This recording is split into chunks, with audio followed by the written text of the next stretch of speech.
കോൺഗ്രസിനെ സംബന്ധിച്ച് വലിയ തിരിച്ചടി തന്നെയാണ്. അവർക്ക് സ്വതന്ത്രമായി ഒരു സീറ്റിൽ ജയിക്കാൻ സാധിച്ചിട്ടില്ല. മറുഭാഗത്ത് ചില മണ്ഡലങ്ങളിൽ 3 മണ്ഡലങ്ങളിൽ സ്വതന്ത്രം വിജയിച്ചതാണ് വലിയ തിരിച്ചടിയായിട്ടുള്ളത്. ദേശീയ തലത്തിൽ തന്നെ NDA സഖ്യകക്ഷിയായ NPP നിയമസഭാ തെരഞ്ഞെടുപ്പിൽ ഒറ്റക്കക്ഷിയായി തന്നെയാണ് മത്സരിച്ചത്. തനിച്ചായിരുന്നു മത്സരരംഗത്തുണ്ടായിരുന്നത്.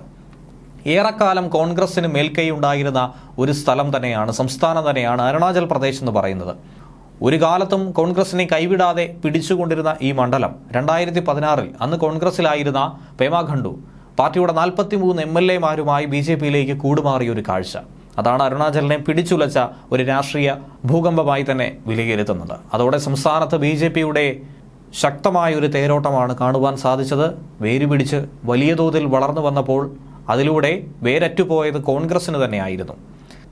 എന്നാൽ ഇനി തൊട്ടടുത്ത സിക്കിമിലാകട്ടെ, അവിടെ പ്രേംസിംഗ് തമാങ് യുഗം തന്നെ ഇനിയും മുന്നോട്ട് പോകുമെന്ന സൂചനയാണ് വ്യക്തമായി നൽകി കഴിഞ്ഞിരിക്കുന്നത്. സിക്കിം നിയമസഭാ തെരഞ്ഞെടുപ്പിൽ പ്രതിപക്ഷത്തെ വലിയ തോതിൽ തന്നെ തിരിച്ചടി നൽകിക്കൊണ്ട് മുഖ്യമന്ത്രി പ്രേംസിംഗിന്റെ പാർട്ടിയായ സിക്കിം ക്രാന്തികാരി മോർച്ച മുഴുവൻ സീറ്റുകളും തൂത്തുവാരുന്ന ഒരു നീക്കത്തിലേക്കാണ് കടന്നത്. സംസ്ഥാനത്ത് ആകെയുള്ള 32 സീറ്റുകളിൽ 31 സീറ്റുകളും നേടിയാണ് സിക്കിം ക്രാന്തികാരി മോർച്ച വീണ്ടും അധികാര തുടർച്ച നേടിയിരിക്കുന്നത്. 2019 പ്രേംസിംഗ് തമാങ് ആദ്യമായി മുഖ്യമന്ത്രിയായി മാറിയത്. പിന്നീട് വീണ്ടും ജനങ്ങൾ അദ്ദേഹത്തെ തന്നെ തുണയ്ക്കുകയാണ് ചെയ്തത്. അന്ന് SKM-ന് 17 സീറ്റുകളും പവൻകുമാറിന്റെ പാർട്ടിയായ SDF-ന് 15 സീറ്റുകളുമായിരുന്നു കിട്ടിയത്. എന്നാൽ ഇത്തവണ പ്രതിപക്ഷത്തിനാകട്ടെ ഒരു സീറ്റിൽ മാത്രം ഒതുങ്ങേണ്ട ഒരു കാഴ്ചയാണ് അവിടെ കാണുവാൻ കഴിഞ്ഞത്. പവൻകുമാർ ചാലിംഗ് അടക്കമുള്ളവർ പരാജയപ്പെട്ടൊരു കാഴ്ചയും വലിയ തിരിച്ചടിയായി മാറിയിരിക്കുകയാണ്.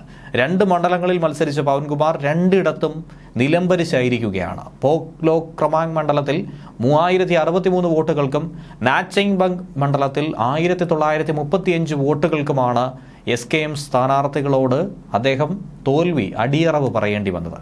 കോൺഗ്രസിനും BJP-ക്കും സംസ്ഥാനത്ത് ഒറ്റ സീറ്റിൽ പോലും വിജയിക്കാൻ കഴിഞ്ഞിട്ടില്ല. പക്ഷേ 2019 ഒരു സീറ്റിൽ പോലും ജയിക്കാൻ കഴിയാതിരുന്നിട്ടും തിരഞ്ഞെടുപ്പിന് ശേഷം BJP സംസ്ഥാനത്ത് വലിയ തോതിൽ ശ്രദ്ധയാകർഷിച്ചിരുന്നു. സംസ്ഥാനത്ത് തന്നെ ഏറ്റവും വലിയ 2ാമത്തെ പാർട്ടിയായി അവർക്ക് മാറാനായി കഴിഞ്ഞിരുന്നു. പ്രതിപക്ഷ പാർട്ടിയായ SDF-ന്റെ 10 MLA-മാർ ഡോർജി ഷിറിംഗ് ലാപ്തയുടെ നേതൃത്വത്തിൽ BJP-യിലേക്ക് എത്തുന്ന ഒരു കാഴ്ചയാണ് അവിടെ ഉണ്ടായത്. പിന്നീട് ഉപതെരഞ്ഞെടുപ്പിൽ 2 സീറ്റുകൾ കൂടി നേടി BJP-ക്ക് 12 MLA-മാരുണ്ടാകുന്ന ഒരു സാധ്യത അവിടെ ഉണ്ടായിരുന്നു. ഭരണകക്ഷിയായിട്ടുള്ള സിക്കിം ക്രാന്തികാരി മോർച്ച അവരുമായി ചേർന്നൊരു സഖ്യമുണ്ടാക്കുകയും ചെയ്യുന്ന ഒരു കാഴ്ചയുണ്ടായിരുന്നു.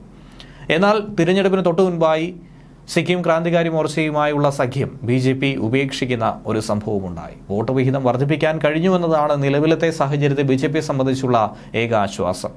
1.62% വോട്ടായിരുന്നു 2019 BJP-ക്ക് ഉണ്ടായിരുന്നത്. എന്നാൽ ഇത്തവണ അതിൻ്റെ ഇരട്ടിയിലധികമായി വോട്ട് വിഹിതം വർദ്ധിച്ചിട്ടുണ്ട്. 5.3% ഉയർത്താൻ കഴിഞ്ഞിട്ടുണ്ട്. എന്നാൽ കോൺഗ്രസിനെ സംബന്ധിച്ച് വലിയ തിരിച്ചടിയാണ് ഇവിടെയും നേരിട്ടിരിക്കുന്നത്. വോട്ട് വിഹിതം 0.77% 2019 ഇപ്പോഴാകട്ടെ അത് 0.33% കുറയുകയും ചെയ്തു. പകുതിയിലധികമായി കുറയുന്ന ഒരു കാഴ്ചയാണ് ഈ മേഖലകളിലൊക്കെ തന്നെ കാണുവാൻ കഴിഞ്ഞിരിക്കുന്നത്. ഇതിൻ്റെ മൊത്തത്തിലുള്ള ഒരു ആകെ തുക പരിശോധിക്കുകയാണെങ്കിൽ രാജ്യത്താകമാനമുണ്ടാകുന്ന ഒരു ആവേശമെന്ന് പറയുന്നത് അത് BJP-ക്ക് അനുകൂലമായ ഒരു ഘടകമാക്കി മാറ്റാൻ NDA-ക്ക് സാധിച്ചു കഴിഞ്ഞാൽ ഇനിയുള്ള കാലത്തുണ്ടാകുന്ന സർക്കാരുകളിൽ വരുന്ന മാറ്റം, കോൺഗ്രസിന്റെ അപജയം, ഇതൊക്കെ തന്നെയാണ് സൂചിപ്പിക്കുന്നത്. അതുകൂടാതെ എതിരിടാനായി ആരുമില്ലാത്ത അപരാജിതരായി മുന്നോട്ട് പോകുന്ന രീതിയിലുള്ള ഒരു കാഴ്ച BJP നേതൃത്വത്തിൽ അങ്ങനെ ഒരു സംഭവം ഉണ്ടാകും എന്ന് തന്നെയാണ് BJP നേതാക്കളും വിശ്വസിക്കുന്നത്, അവരും പ്രഖ്യാപിക്കുന്നത്. ഇന്ത്യ മുന്നണിയുടെ തേരോട്ടം അത് ഇത്തവണ പ്രകടമാകുമോ ഇല്ലയോ എന്നുള്ളത് 2 ദിവസത്തിനകം തന്നെ കേവലം 48 മണിക്കൂറുകൾക്കുള്ളിൽ തന്നെ മനസ്സിലാക്കാനായി സാധിക്കും.